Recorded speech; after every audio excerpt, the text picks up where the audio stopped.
So Vivek Thakur, भाई you have to complete in 5 minutes literal. आगे देखेंगे आपको. धन्यवाद. Thank you sir. सर, मैं राष्ट्रकवि रामधारी सिंह दिनकर के रश्मि रति से कुछ पंक्तियों से आरंभ करना चाहूँगा. समय का अभाव है, अंतिम वक्ता भी. सच है विपत्ति जब आती है कायर को ही दहलाती है. सुरमा नहीं विचलित होते, क्षण एक नहीं धीरज खोते. विघ्नों को गले लगाते हैं, कांटों में राह बनाते हैं. मुंह से न कभी उफ कहते हैं, संकट का चरण न कहते हैं. जो आ पड़ता सब सहते हैं, उद्योग निरत नित रहते हैं. शूलों का मूल नसाते हैं, बड़ खुद विपत्ति पर छाते हैं. Thank you sir. मैं अब आज इस लैंडमार्क बजट पर जो आपने मुझे मौका दिया है बोलने का, मैं यही समझता हूं कि सर यह कालखंड जब इतिहास के पन्नों में जाएगा तो मानव विपत्तियों का ये एक ऐसा कालखंड लिखाएगा कि जिसके बाद, इस बजट के बाद, पूरे दुनिया का, विश्व का एक नया वर्ल्ड ऑर्डर का नींव रखा जा रहा है. और यह बजट बहुत मायने में अलग है सभापति महोदय, क्योंकि ये कंप्लीट डायरेक्शनल चेंज का बजट सर्वस्पर्शी है, सर्वव्यापी है, भारतीयता के झलक के साथ, जिसमें सबका साथ हो, सबका विकास हो, सबका विश्वास हो, अंतिम का उदय हो और आत्मनिर्भर भारत का निर्माण हो. ये ऐसा बजट. चेयरमैन सर, तुलनात्मक स्थिति का निर्माण लगभग इसी तरह 1933 में ग्रेट डिप्रेशन के कारण अमेरिकी अर्थव्यवस्था में देखने को मिला था, जिसमें कॉन्ट्रैक्शन के साथ साथ बेरोजगारी 4% से 25% तक चला गया था. उस समय के अमेरिकी राष्ट्रपति फ्रैंकलिन रूजवेल्ट ने हिम्मत करके एक नई नीतिगत व्यवस्था निर्मित की अमेरिका को पुनर्जीवित करने के लिए, जिसको बोला जाता है new deal. The new deal focused on the 3 R's: relief for the poor and unemployed, recovery of the economy and reform of the financial system that had all but collapsed. Apart from an expansive monetary policy and injecting liquidity into the banking system, Roosevelt launched a major program to build infrastructure, including roads, schools, dams, airports, and hospitals, to provide jobs and income to unemployed millions, and the devastated America sailed through. महोदय, 2020 का यह pandemic जो हुआ है, विश्व की अर्थव्यवस्था और जीवन शैली को झकझोर दिया है. हाँ, 2020 हमारा जीडीपी 40 साल में पहली बार नेगेटिव हुआ है और लगभग 122 मिलियन लोग बेरोजगार हुए हैं इस लॉकडाउन में. प्रधानमंत्री मोदी के पास पूर्व के 4 उदाहरण थे नेगेटिव जीडीपी ग्रोथ के: 1958 के, 1966 के, 1973 के और 1980 के. लेकिन इन सभी 4 उदाहरण के समय हैवॉक इतना बड़ा नहीं था. लेकिन इस विपत्ति ने पूरी सोच और मनोस्थिति को परिवर्तित कर दिया है और भारतीय स्थिति का न्यू डील की कल्पना की गई है, जिसमें वेलनेस एंड वेल्थ पूरे राष्ट्र के हित में समाहित. महोदय, पिछले 2 दिनों से बजटीय चर्चा भी चल रही है. तरह तरह की बातें आई हैं और अलग अलग स्वर देखने को मिला है. स्थिति में सुधार है पूरे माहौल में. कोरोना से डर भय भी समाप्त है और आंदोलन जीवी भी दिख रहे हैं और आलोचना जीवी भी दिख रहे हैं. कल भारत के पूर्व वित्त मंत्री चिदम्बरम साहब आए थे. And sir, I am a new member to the house, but I did not like the language that he used with regard to the Honorable Finance Minister. And it was an extreme case of rudity when he said, "Know it, the corona did not come because of you, and it is not going because of you." But sir, I am too small a person and too new a person to say anything on such a knowledgeable person. But all I would like to say is that he should have been gracious enough to also say that because of whom we all the living are seeing the corona go, the COVID management of Prime Minister Narendra Modi. Sir, आज हम लोग जिस budget की चर्चा कर रहे हैं, इसके पहले 3-4 मिनी बजट भी आ चुके हैं और कल डॉक्टर गीता गोपीनाथ की भी उन्होंने चर्चा की. काफी सुझाव हेतु उन्होंने कहा, लेकिन ये नहीं बोला कि डॉक्टर गीता गोपीनाथ ने अपने IMF के रिपोर्ट में कहा, ये रिपोर्ट है सर, उसमें उन्होंने कहा कि Indian economy to be fastest growing at 11.5% in next financial year. और ये भी नहीं कहा कि ऐसा गीता गोपीनाथ ने क्यों कहा।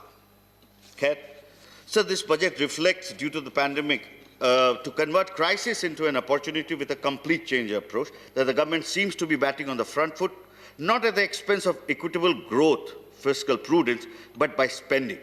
Being conscious of the fact that even if the fiscal deficit balloons from 3.5% to an estimated 9.5% for financial year 2020-21, with an absolute focus on growth and employment, sir.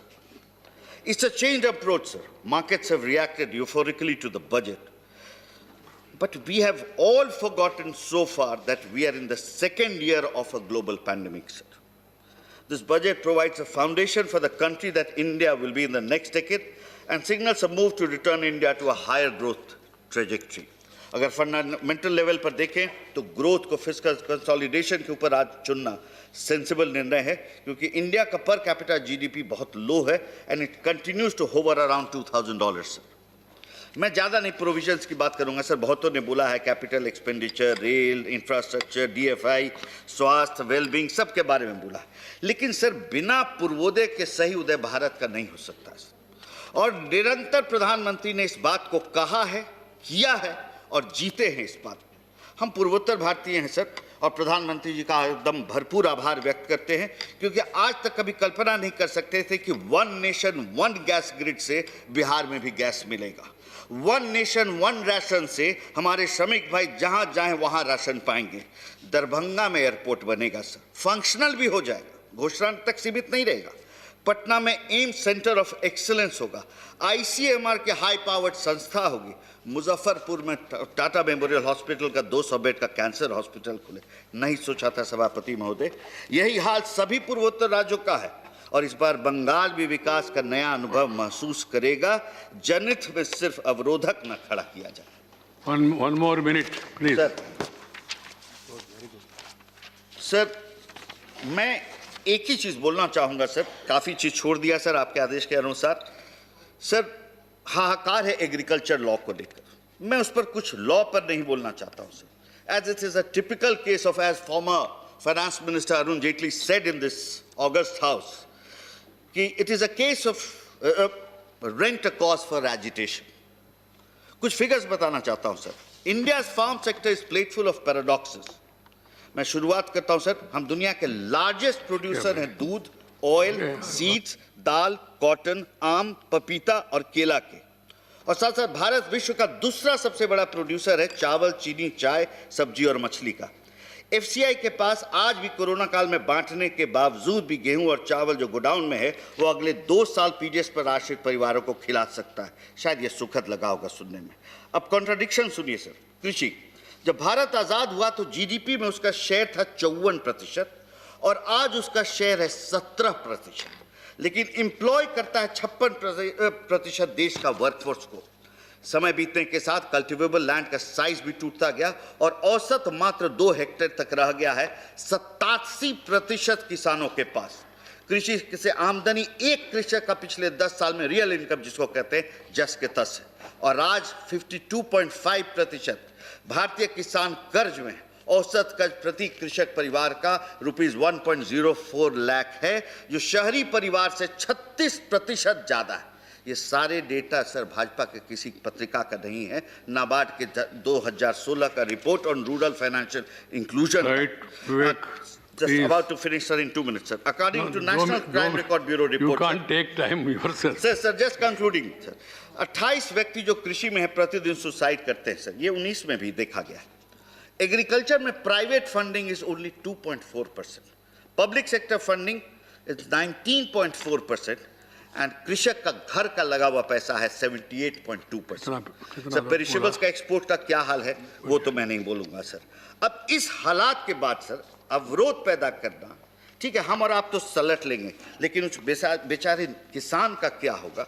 Bharat के किसानी का यह डेटा नहीं है, सर। आज का अध्ययन किया हुआ कृषक जन कुंडली, प्रधानमंत्री किसान सम्मान निधि भी इसी सोच के तहत जनवरी 18 में आया और 6,000 रुपए किसानों के 10 करोड़ से ऊपर किसानों के खाता में जा रहा है, सर, निरंतर जा रहा है।